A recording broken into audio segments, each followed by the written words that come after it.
Hi friends. इस video में operating leverage और फाइनेंशियल लिवरेज के बीच में डिफरेंस देखेंगे हम।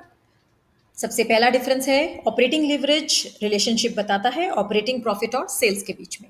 ऑपरेटिंग प्रॉफिट क्या होता है? Earnings before interest and tax यानी ईबीआईटी।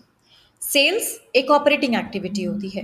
दोनों के बीच में रिलेशनशिप बताता है operating leverage.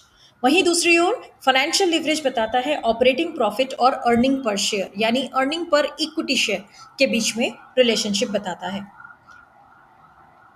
Then operating leverage is related to assets. Asset से रिलेटेड क्यों होता है? क्योंकि जो भी फिक्स कॉस्ट लगती है एसेट्स में, उसी फिक्स कॉस्ट को, उसी के इम्पैक्ट को स्टडी करता है operating leverage.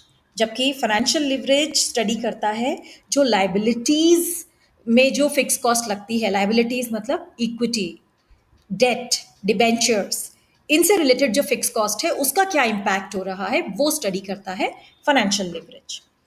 Operating leverage related है इन्वेस्टमेंट डिसीजन से, क्योंकि इन्वेस्टमेंट हम किस में करते हैं? एसेट्स में करते हैं। तो कितना करना है वो ऑपरेटिंग लिवरेज पे बेस्ड होता है। और financial leverage it is related to financing decision, क्योंकि फाइनेंस कहाँ से लेते हैं हम? इक्विटी, प्रेफरेंस, डेट या loans etcetera. Then operating leverage, it measures the ability of the firm to use fixed cost assets to increase the operating profit. यानी operating leverage ये ability check करता है कि किसी भी कंपनी ने कितना स्मार्टली अपने फिक्स्ड कॉस्ट एसेट्स को यूज किया हुआ है और अपने ऑपरेटिंग प्रॉफिट को बढ़ा रही है कंपनी।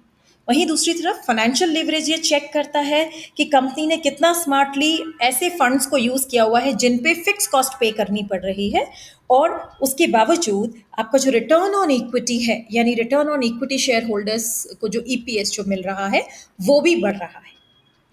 तो इन नटशेल ऑपरेटिंग लिवरेज कहलाता है फर्स्ट स्टेज लिवरेज, क्योंकि ये सबसे पहले कैलकुलेट किया जाता है, उसके बाद कैलकुलेट करते हैं हम फाइनेंशियल लिवरेज, इसीलिए हम इसे कहते हैं सेकंड स्टेज लिवरेज। तो फ्रेंड्स यहाँ पर एक समरी प्रेजेंट कर दी है, पूरी जितने भी डिफरेंसेस थे, इंपॉर्टेंट डिफरेंसेस सारे एक साथ यहाँ पे स्नैपशॉट प्रेजेंट कर दिया है। होपफुली आपको अच्छा लगा होगा। Thank you.